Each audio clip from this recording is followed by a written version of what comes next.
आप सभी का अपना YouTube चैनल MK एग्ज़ाम में स्वागत है। तो चलिए दोस्तों, आप लोगों के लिए मैं जो मेन इम्पोर्टेंट क्वेश्चन जो आप लोगों का 2023 में आने वाला है उसके लिए कुछ आप लोगों को मेन इम्पोर्टेंट क्वेश्चन दिया हूं। आप लोग इसको पढ़ लीजिए ताकि आप लोगों को अभी से जो आप लोगों का दिक्कत होता है वो धीरे धीरे कम होता जाए। अभी से आप लोगों को तैयारी इस चैनल के माध्यम से करवाना शुरू कर देंगे ताकि आप लोगों को परीक्षा के वक्त ज़्यादा पढ़ना ना हो, ज़्यादा टेंशन आप लोगों का दिमाग में ना हो।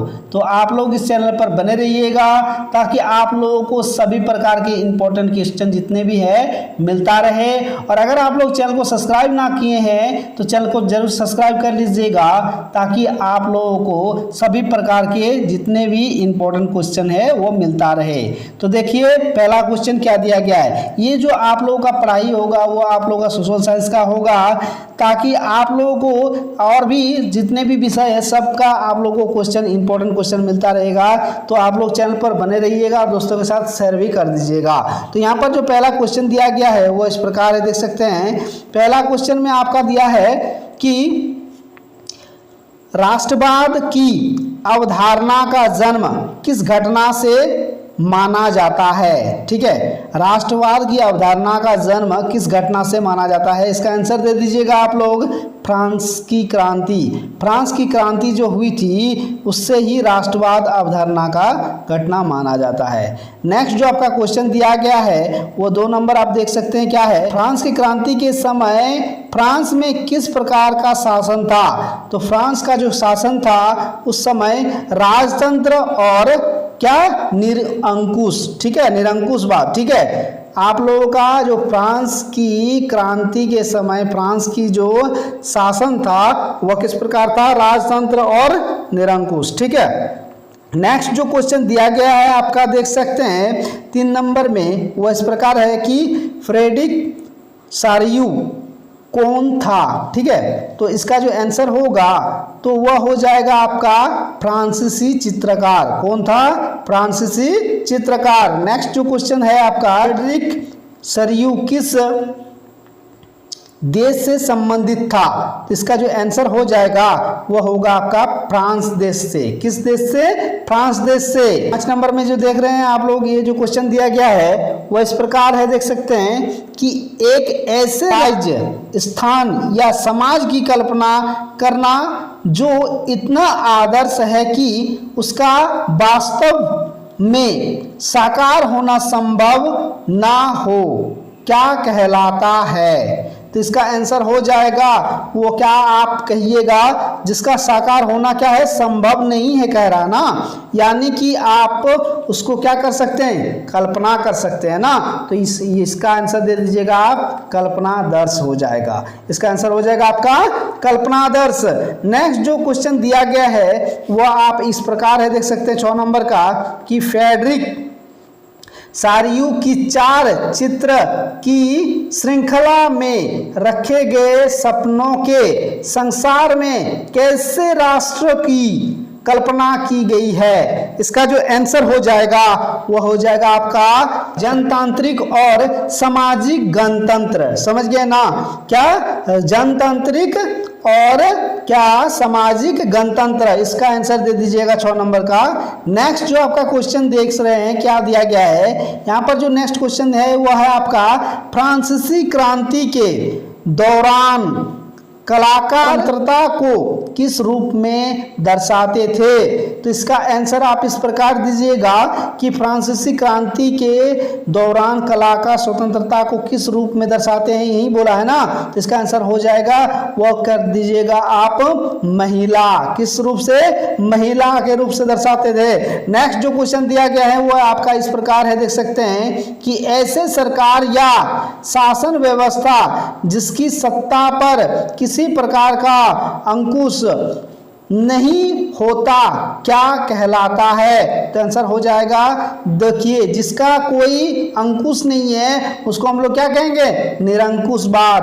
तो इसका जो आंसर हो जाएगा वह होगा आपका निरंकुशवाद। नेक्स्ट जो आपका क्वेश्चन दिया गया है 9 नंबर में वो इस प्रकार है, आप देख सकते हैं कि सामाजिक उपबंध नामक पुस्तक के लेखक कौन थे। तो इसका जो आंसर दे दीजिएगा आप, वो हो जाएगा आपका क्या, रूसो। आंसर हो जाएगा इसका सामाजिक उपबंध नामक पुस्तक के लेखक जो है वो है रूसो। नेक्स्ट जो क्वेश्चन दिया गया है आप देख सकते हैं 10 नंबर में कि केंद्रीकृत सेनान्य बल पर आधारित दमनकारी राजशाही सरकार को क्या कहा जाता है। ठीक है, देखिए यहाँ पर केंद्रीकृत जो आपका दमनकारी सरकार को क्या कहा जाता है, वह आंसर आप दे दीजिएगा कि निरंकुश सरकार। क्या, निरंकुश सरकार। नेक्स्ट आप देख सकते हैं क्वेश्चन जो दिया गया है वो आपका क्या है कि किसी राष्ट्र की सामूहिक पहचान को क्या कहते हैं। इसका आंसर हो जाएगा राष्ट्रवाद। किसी राष्ट्र की सामूहिक पहचान को क्या कहते हैं, राष्ट्रवाद कहते हैं। नेक्स्ट जो आपका क्वेश्चन दिया गया 12 नंबर में वह इस प्रकार है कि आपका वह राज्य जहां की राजनीतिक सत्ता उसकी सांस्कृतिक से मिलकर बनती है उसे क्या कहते हैं। इसका आंसर आप दीजिएगा कि राष्ट्र राज्य।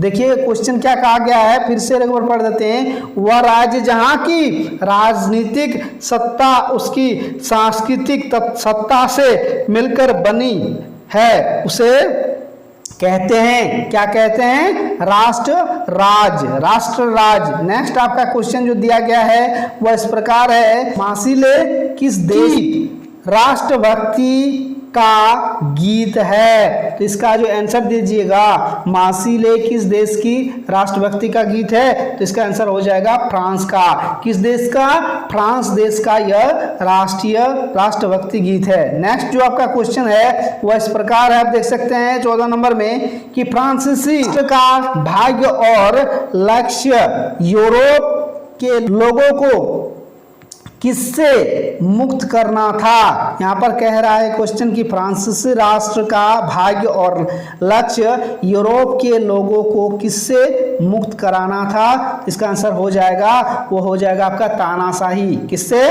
तानाशाही से मुक्त कराने का उसका जो था एक लक्ष्य था। ठीक है, नेक्स्ट आपका जो क्वेश्चन दिया गया 15 नंबर में वो इस प्रकार है, देख सकते हैं कि एक प्रत्यक्ष मतदान जिसके द्वारा किसी निश्चित क्षेत्र के सभी निवासियों से किसी प्रस्ताव को स्वीकार या अस्वीकार करने को पूछा जाता है, यह प्रक्रिया क्या कहलाता है। इसका आंसर आप दे दीजिएगा, वह हो जाएगा आपका जनमत संग्रह। क्या होगा, आंसर हो जाएगा जनमत संग्रह। नेक्स्ट आपका जो क्वेश्चन दिया गया है 16 नंबर वह इस प्रकार है, आपका देख सकते हैं कि वह विचारधारा जो स्त्री पुरुष की सामाजिक आर्थिक एवं राजनीतिक समानता पर आधारित हो उसे कहते हैं। देखिए कह रहा है कि वह विचारधारा जो स्त्री और पुरुष की सामाजिक आर्थिक और राजनीतिक समानता पर आधारित है उसे क्या कहते हैं, वह है आपका नारीवाद। क्या कहते हैं उसे, नारीवाद कहते हैं। नेक्स्ट आपका जो क्वेश्चन दिया गया है वह इस प्रकार है कि कह रहा है कि उदारवादी राष्ट्रवादियों ने किसके विरुद्ध क्रांतियों का नेतृत्व किया। देखिए इसमें कह रहा है कि उदारवादी राष्ट्रवादियों ने किसके विरुद्ध क्रांतिकारियों का नेतृत्व किया। तो इसका आंसर इस प्रकार दीजिएगा, रूढ़िवादी व्यवस्था। किसके विरोध में, रूढ़िवादी व्यवस्था। ठीक है, इसका आंसर दे दीजिएगा, रूढ़िवादी व्यवस्था के वो लोग नेतृत्व किया था। नेक्स्ट आपका जो क्वेश्चन दिया गया है वो इस प्रकार है आपका 18 नंबर में कि एक गुप्त क्रांतिकारी संगठन यंग इटली की स्थापना 1830 ईस्वी के दशक में किसने की, कब किया था। इसका देखिए इसमें आंसर भी एक दिया हुआ है। इसका आपका क्वेश्चन इस प्रकार भी कहा जा सकता है कि एक गुप्त क्रांतिकारी संगठन इटली की स्थापना कब शुरू हुई थी। तो आप इसका आंसर इस प्रकार दीजिएगा 1830 में। लेकिन इसमें कहा गया है के दशक में किसने की? तो किसने किया था? वो है आपका जिउसेppe मैस्तिनी ने। किसने किया था? इसका आंसर आप इस प्रकार दीजिए 18 नंबर का जिउसेppe मैस्तिनी। नेक्स्ट आपका जो 19 नंबर का क्वेश्चन दिया गया है वो इस प्रकार है कि यंग इटली की स्थापना किसने की? तो देखिए इसका आंसर आप इस प्रकार दीजिएगा कि मैज़िनी ने। किसने? मैज़िनी ने यंग इटली की स्थापना की थी। नंबर क्वेश्चन है वो इस प्रकार है, देख सकते हैं कि स्वतंत्रता कानून के समक्ष समानता आम सहमति के बनी सरकार मताधिकार तथा कुलीन वर्ग के विशेषाधिकार की समाप्ति की वकालत कौन करता है? तो इसका जो आंसर आप दीजिएगा वो आपका हो जाएगा उदारवाद। क्या होगा आंसर? उदारवाद। तो ये मेन इंपॉर्टेंट आप लोगों का 20 क्वेश्चन था, आप लोग पढ़ लीजिएगा। अभी से आप लोगों का तैयारी होते रहेगा 2023 के लिए। अगर आप लोगों का टर्म 1 भी परीक्षा हुआ तो इसी प्रकार का क्वेश्चन उसमें दिया भी जाएगा, तो आप लोग इसको पढ़ लीजिएगा। आप लोगों के लिए बहुत ही महत्वपूर्ण क्वेश्चन है, इसी प्रकार का क्वेश्चन आप लोगों का परीक्षा में आने वाला है। तो चलिए, अगर आप लोग चैनल को सब्सक्राइब नहीं किए तो जरूर सब्सक्राइब कर दीजिएगा, दोस्तों के साथ शेयर भी कर दीजिएगा। तो चलिए नेक्स्ट वीडियो में फिर मिलते हैं। थैंक यू, धन्यवाद।